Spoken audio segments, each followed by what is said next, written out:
17 years old. His mother wants to pull the plug, says all they're doing is prolonging the boy's agony. He motioned with his head. Mr. Reeves in there doesn't want to hear about it. He wiped beads of sweat from his upper lip.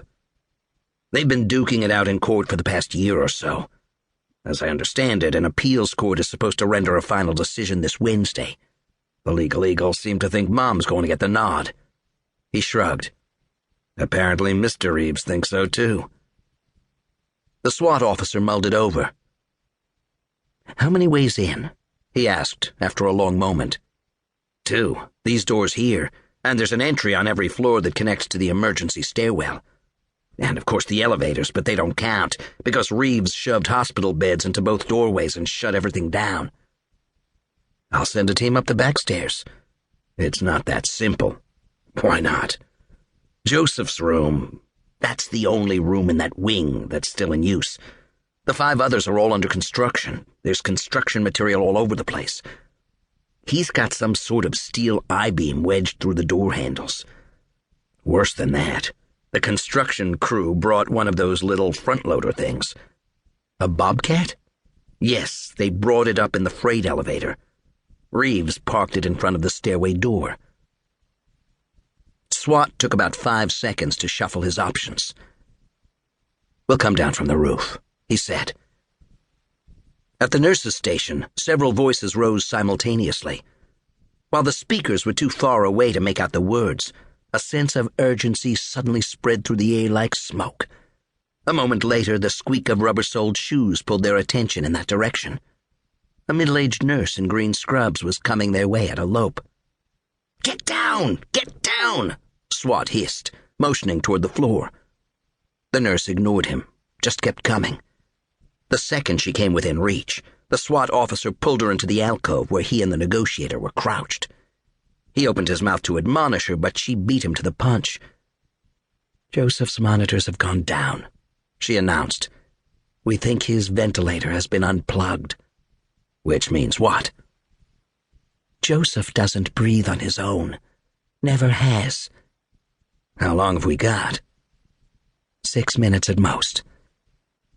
SWAT began shouting orders into his shoulder radio. Within 30 seconds, every doorway on the opposite side of the hall was filled with a black-visaged SWAT officer, brandishing an automatic weapon. SWAT leaned back against the wall. "Team's on its way to the roof," he said. An eerie silence crept in. It was like nobody was breathing. Another minute passed. Somebody coughed. And then another forever minute. The double doors quivered. A scraping sound grated through the hallway. The SWAT team members shouldered their weapons. A loud clang sounded from inside F-Wing. The right-hand door opened a foot. "I'm coming out," a man's voice said. "Throw the gun out," roiled from the bullhorn. "Keep your hands where we can see them." "There's no gun," the voice said. "Hands on top of your head," the bullhorn blared. The door eased open wide enough for him to step through. Bald guy in a business suit. Oddly, he was smiling like he'd won the lottery. "Hands on top of your head." Reeves complied. "There's no gun," he said again, shuffling forward. 4 officers moved in his direction behind ballistic shields. Inexplicably, the smile got wider. Within 5 seconds, the officers had him spread-eagled, face down on the floor, as they searched him for weapons. "Clear," one of the officers said. And then, it was as if everyone finally exhaled at once. In that moment of shared relief, a young woman appeared in the doorway.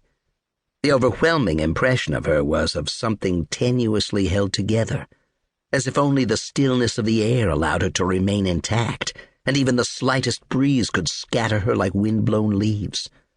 Her pure white hair hung to her shoulders. Her eyes seemed to have no color at all. The apparition settled a brown leather jacket around her shoulders. "Joseph's awake," she said. "He's breathing on his own." Chief of Detectives Marcus Nilsson had a sign on the wall behind his desk that read, "You can always tell a Swede, but you can't tell him."